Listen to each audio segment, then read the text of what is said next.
Hello అందరికీ welcome to my channel. Shivaratri ఎందుకు జరుపుకుంటామో ఈ వీడియోలో చెప్తాను. శివపార్వతుల కళ్యాణం జరిగిన రోజున మనం శివరాత్రిగా జరుపుకుంటాము. ఎంతో వేడుకగా భక్తితోని మనం లింగాభిషేకం, గుడికి వెళ్ళడం, ఉపవాసం ఉండడం, జాగరణ చేయడం, పూలు పత్రితోని లింగాలని పూజించుకోవడం, అఖండ దీపం వెలిగించుకొని రాత్రంతా జాగరణ చేస్తాం కదా. నాకు తెలిసిన కథలలో ఒకటి మీతో పంచుకుంటాను. పూర్వం అడవిలో ఒక బోయవాడు జీవనాధారం కోసం అడవికైతే వెళ్ళాడు. వాళ్ళ వృత్తి జీవనాధారం అదే అండి. ఆ బోయవాడు అడవిలో వెతుకుతూ ఉండగా ఏమీ దొరకడం లేదు. అంతలో అతనికి దాహం వేసింది. దాహం తీర్చుకోవడం కోసం అయితే మార్గ మధ్యంలో చూస్తూ ఉండగా ఒక నది అయితే కనిపించింది. అందులో వాటర్ తాగేసి నీరు తాగిన తర్వాత నీరు కోసమైనా ఏమైనా జంతువులు అక్కడికి వస్తాయేమో అని అతనికి ఒక ఉపాయం తట్టింది. పక్కనే ఉన్న చెట్టు పైన దాక్కున్నాడు. చెట్టు ఎక్కేసి అక్కడ ఏదైనా తనకి జీవనాధారం కోసం ఆహారం కోసమని ఏమైనా జంతువు అక్కడికి వస్తుంది కదా అని చూస్తూ ఉండగా దూరం నుంచి ఒక జింక రావడం గమనించాడు. జింక రావడంతోనే విల్లు ఎక్కుపెట్టి చంపబోయాడు. అది గమనించిన జింక నన్ను చంపకండి అని మానవ గొంతులో చెప్తుంది జింక అనేది.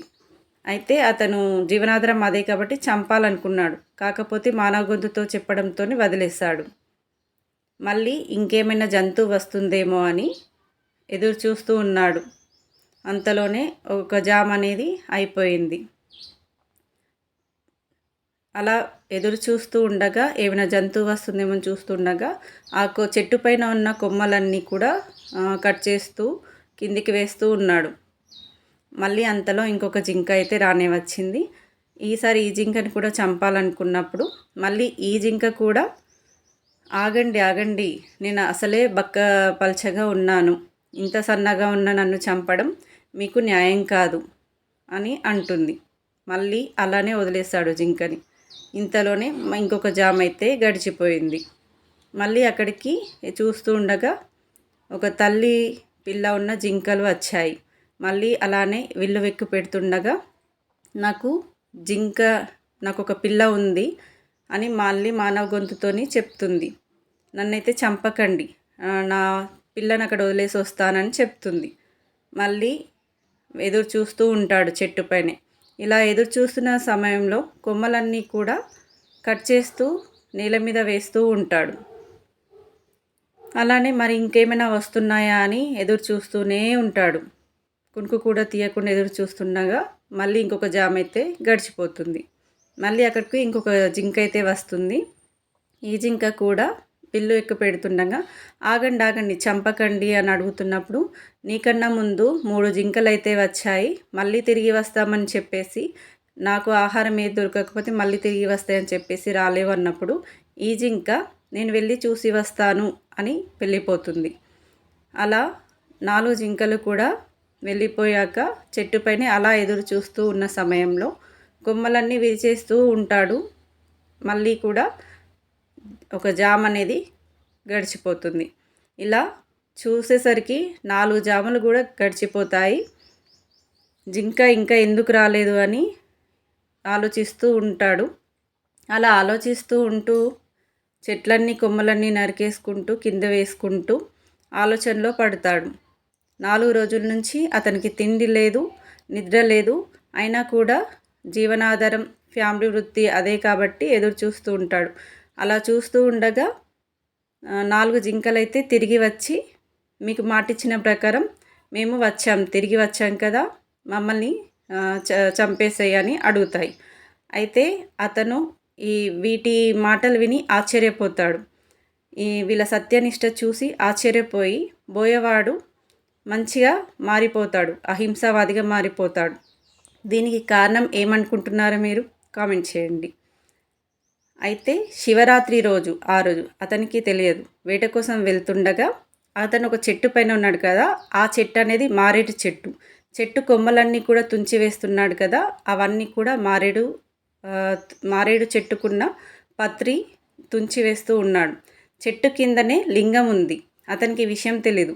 లింగం పైన పత్రి వేస్తూ ఉండగా అతనికి ఈ మంచి మనసు అనేది రావడానికి కారణం అనేది ఆ రోజు శివరాత్రి కావడం, తెలియకుండానే మారేడు పత్రి లింగం పైన వేయడం, 4 రోజులు జాగరణ, ఉపవాసం ఇవన్నీ కూడా శివరాత్రి రోజున జరిగాయి కాబట్టి బోయవాడు మంచిగా మారిపోయాడు. ఇలా శివరాత్రికి ఈ కథలో చెప్పుకున్నట్టుగా ఈ కథ కూడా ఉందండి. ఇంకా శివరాత్రికి చాలా కథలు అయితే ఉన్నాయి. నాకు తెలిసిన కథ ఇది.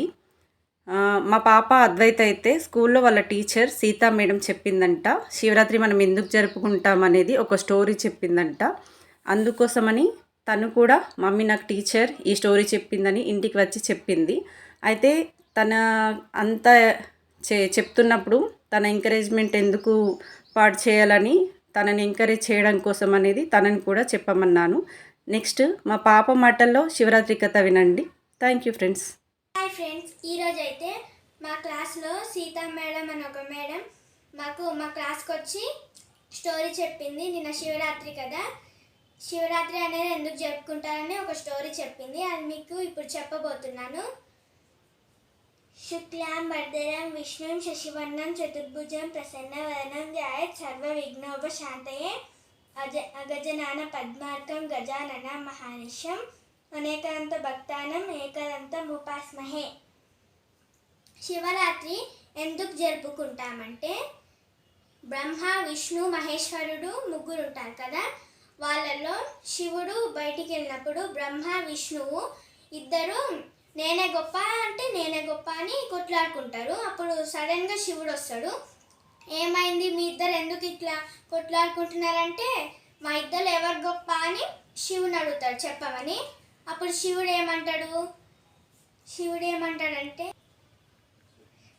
ఏమన్నాడంటే ఆది నాది ఇంకా అంతం అంటే స్టార్టింగ్ పాయింట్ ఎండింగ్ పాయింట్ నాది కనిపెట్టండి, ఎవరు కనిపెడతారో వాళ్ళే గొప్ప అని అన్నాడు. అప్పుడు విష్ణు ఏం చేసిండు, కిందికి వెళ్ళి ఎండింగ్ పాయింట్ కనిపెట్టడానికి అంతం కనిపెట్టడానికి శివుడిది కనిపెట్టడానికి వెళ్ళిండు.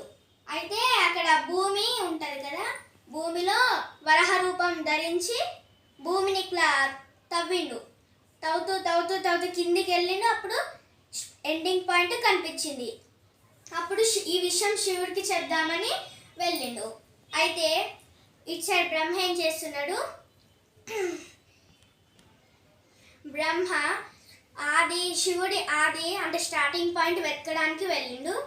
ఎంత వెతికినా దొరకలేదు. అప్పుడు వెతకడం ఆపేసి ఒక ఉపాయం ఆలోచించిండు. ఫస్ట్ ఆవు దగ్గరికి వెళ్ళిండు బ్రహ్మదేవుడు ఆవు దగ్గరికి వెళ్ళి నేను శివుడితో అబద్ధం ఆడతాను, నేను ఆది కనిపెట్టినట్టు చెప్తాను, నువ్వు మాత్రం తలకాయ ఉప్పు అని చెప్పిండు. ఇంకా పువ్వు దగ్గరికి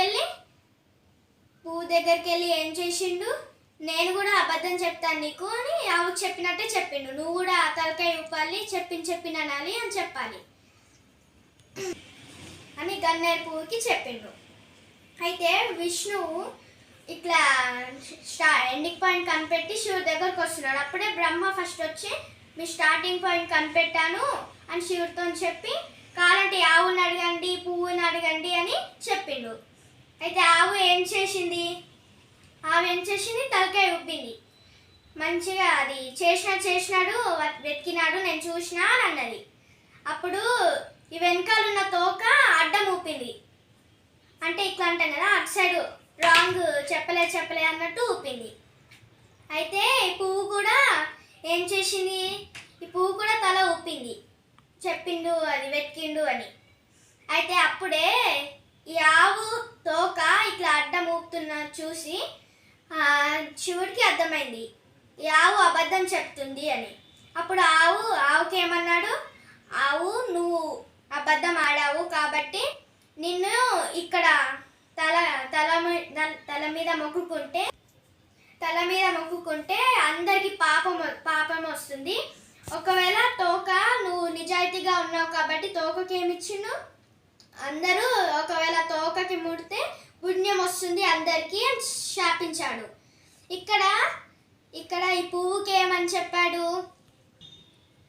ఈ గన్నేరు పువ్వు ఏమో ఈ గన్నేరు పువ్వు కూడా అబద్ధం చెప్పింది కాబట్టి నిన్ను పూజలో వాడరు అని శాపం ఇచ్చిండు. అప్పుడు విష్ణు వస్తాడు. విష్ణు వచ్చి ఏం చెప్తాడు, నేను వరాహ రూపం ధరించి అది భూమి తవ్వి మీ ఎండింగ్ పాయింట్ కనిపెట్టాను అని చెప్తాడు. అప్పుడు విష్ణు అబద్ధం ఆడతలేడు, మంచిగా నిజాయితీగా ఉన్నాడని అప్పుడే వీళ్ళిద్దరికి దర్శనమిచ్చాడు. లింగ రూపంలో ధరించి శివుడు దర్శనమిచ్చాడు. అప్పుడు ఆ రాత్రి దర్శనమిచ్చిన రోజు శివరాత్రిగా మనం అందరం జరుపుకుంటాము. అందుకే కొంతమంది ఆవు వెనకాలనే తోక దగ్గరనే మొక్కుకుంటారు.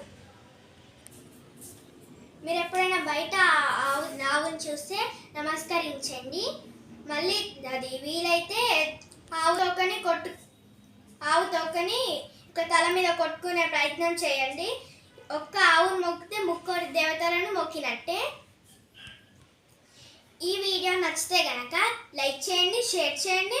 Don't forget to subscribe. Stories మీకు ఇంకా చెప్పాలనుకుంటే కామెంట్ చేయండి. Don't forget to like, share and subscribe.